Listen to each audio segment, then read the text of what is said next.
En mars 2020, le nouveau conseil municipal a été élu avec un fort renouvellement de l'équipe des conseillers. Sans doute, et j'en suis sûre, vous ne les connaissez pas tous.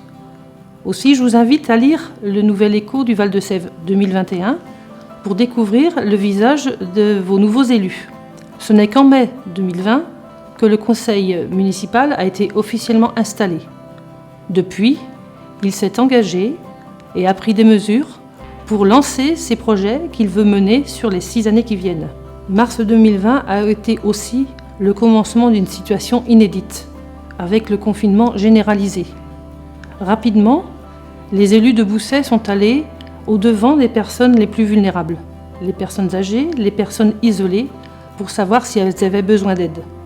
Aux côtés des élus, des bénévoles boussirons se sont mobilisés, se sont engagés, sont venus offrir leurs services pour aller porter de l'aide à ces personnes âgées et isolées.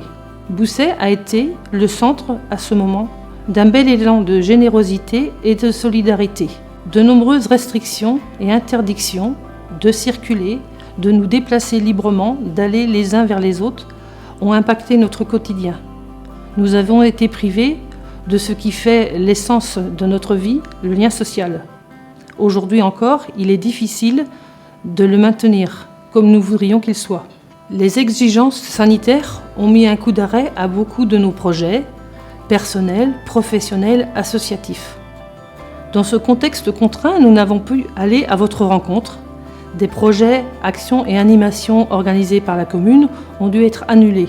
C'est le cas de la cérémonie des vœux, en dehors du moment formel et protocolaire où le maire présente les actions de l'année passée et ceux de l'année à venir. La cérémonie des vœux, c'est surtout un bon moment que l'on passe ensemble. Malheureusement, cette année, nous ne pouvons pas l'organiser. Aussi, c'est par le biais de cette vidéo que je viens m'adresser à vous pour vous offrir, au nom de toute l'équipe municipale, mes meilleurs vœux pour cette année 2021. J'associe à mes vœux ceux du nouveau conseil municipal des enfants. Les enfants et les jeunes ont été durement impactés pendant cette année 2020 et je voulais qu'ils soient associés à ce moment important. J'ai tenu à ce qu'ils soient à mes côtés pour vous offrir ces vœux et ce message de remerciement.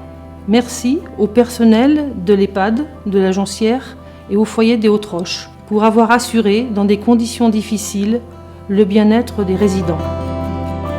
Qu'ont fait les personnes âgées pendant le confinement? Merci pour cette question. C'était quelque chose de tout nouveau pour tout le monde, le confinement. Ici, à la Joncière, c'est quelque chose qui s'est fait en 2 temps. Il y a eu un confinement déjà plutôt strict, malheureusement en chambre, avec 3 semaines où les personnes âgées sont restées uniquement dans leur chambre. Donc on a dû s'adapter à cela, aux directives qu'on a reçues. Donc les repas se tenaient en chambre. On a eu la chance d'avoir une équipe assez formidable à la Joncière qui a permis de venir en soutien des personnes âgées avec des animations, des visios avec leur famille, des jeux, mais qu'en temps individuel. Et ça durait 3 semaines ici.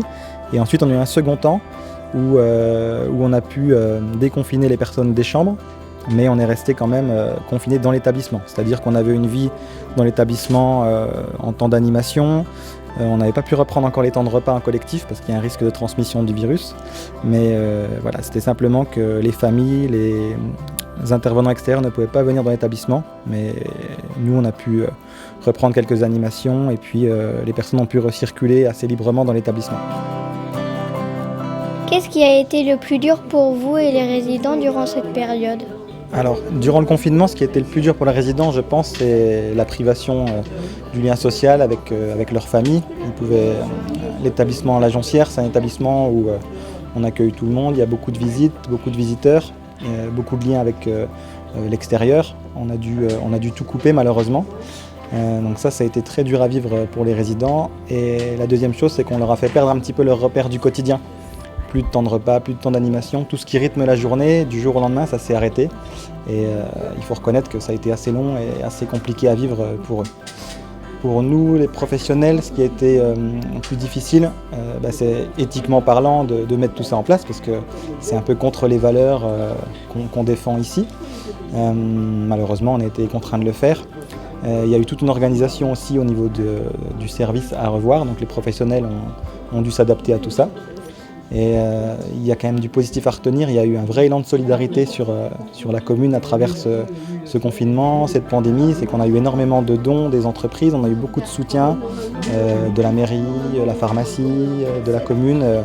Ça a été vraiment quelque chose d'important pour nous et tout ce soutien, ça a été bénéfique pour les résidents, les professionnels, pour tenir sur la durée que nous a imposé ce confinement.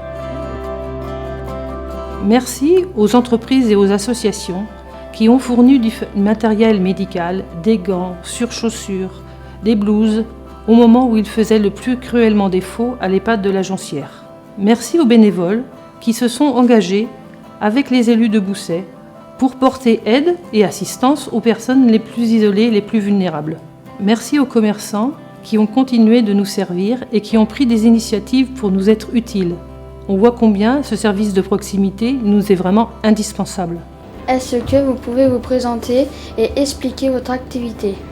Alors, je m'appelle Christian David, je suis gérant de notre multiservice avec ma femme, Marie, et Elodie qui nous a rejoints il y a à peu près 1 an et demi.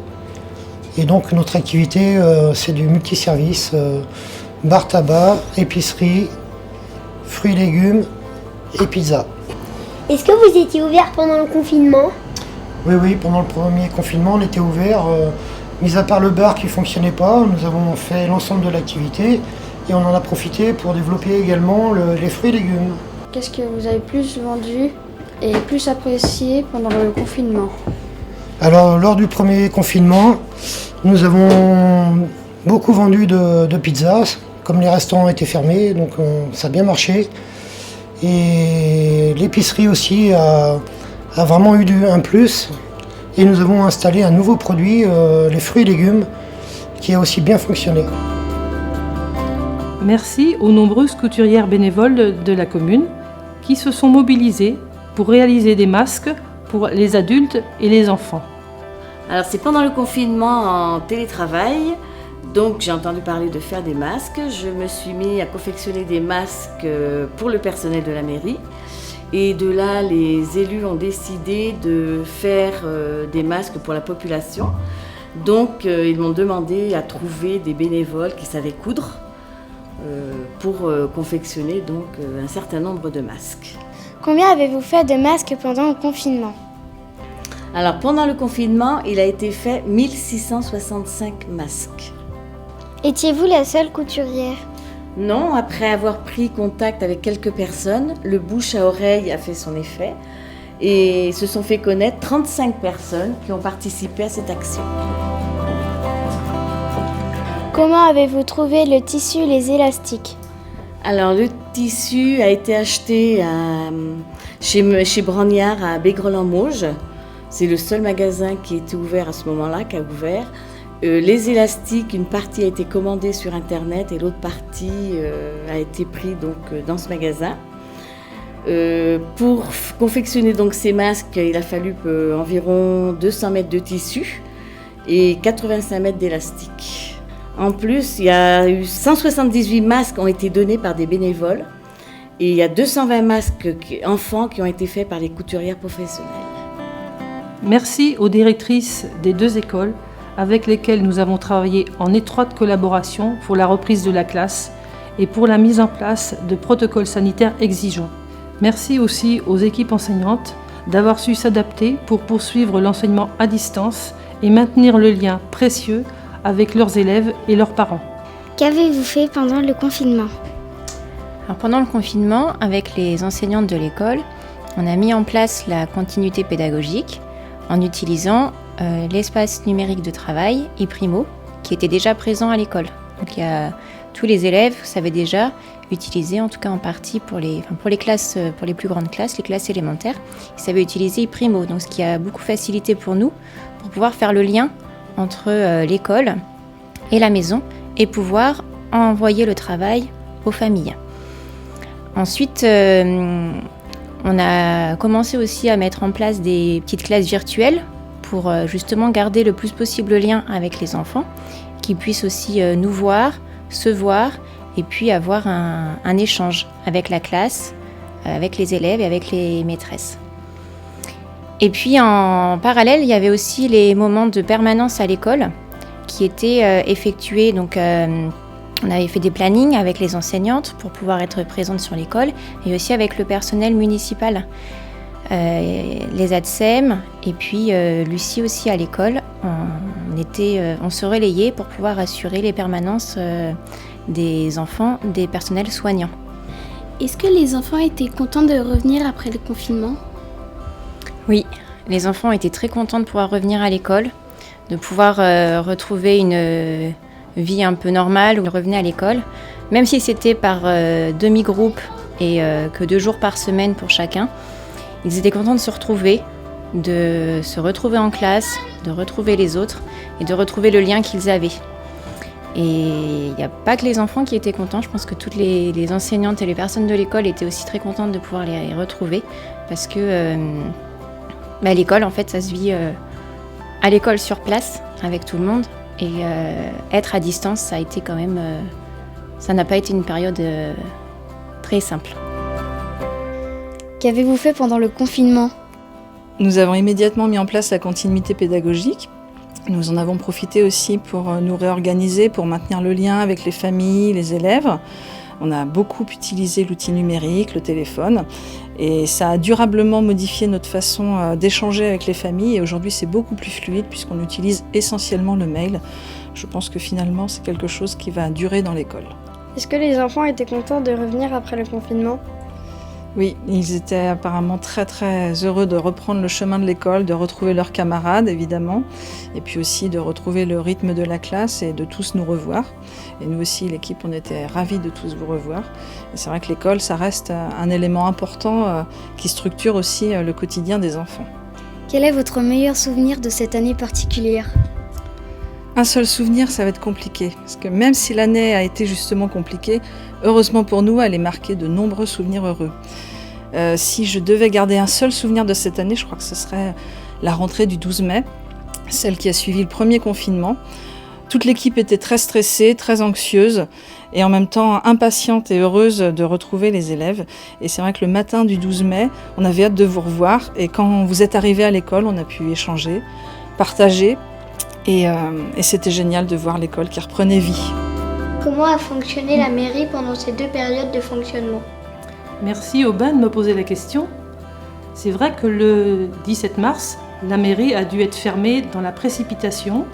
Tous les agents de la commune sont partis travailler chez eux. Ils sont partis travailler en télétravail et la mairie a fonctionné pendant toute cette période de 2 mois avec des bureaux qui étaient fermés. Pour le deuxième confinement, la mairie a été ouverte, donc les habitants ont pu revenir utiliser les services de la commune. Que retenez-vous de ces 2 confinements ? Azilis, cette période de confinement a été vécue par beaucoup, par toi, tes parents, ta famille, comme une privation de liberté. Ça a été difficile pour tout le monde et on a vu que les uns et les autres, nous avons fait preuve d'imagination pour arriver à rentrer en contact avec nos amis. Donc cette période, elle continue. J'espère que bientôt, on pourra retrouver cette liberté qu'on avait et qu'on adore. Que souhaitez-vous pour les habitants de Boussay pour cette nouvelle année ? Ce que je leur souhaite, c'est d'avoir une bonne santé, surtout qu'ils soient prudents, parce que la crise sanitaire continue encore, mais qu'au cours de l'année 2021, tous, on puisse retrouver une vie normale, revoir sa famille, ses amis, faire la fête, s'amuser. Merci bien entendu à tous les agents de la commune qui pendant toute cette période ont été mobilisés. J'ai une pensée toute particulière pour les agents qui ont assuré auprès des écoles l'accueil des enfants des personnels prioritaires. Un très grand merci à tous. En ce début d'année 2021, la perspective d'un vaccin efficace nous redonne beaucoup d'espoir. Nous avons tous hâte de retrouver une vie normale, faite de légèreté et d'insouciance. Hâte de retrouver nos parents, de les serrer dans nos bras, de retrouver nos amis pour faire la fête. Il nous faut encore attendre un peu. Aussi, soyons prudents, continuez à prendre soin de vous et de vos proches. Au nom de toute l'équipe municipale et au nom du conseil municipal des enfants, je vous souhaite une bonne année 2021. qu'elle soit pour vous inscrite sous le signe de la fraternité et de la solidarité. Bonne année à tous.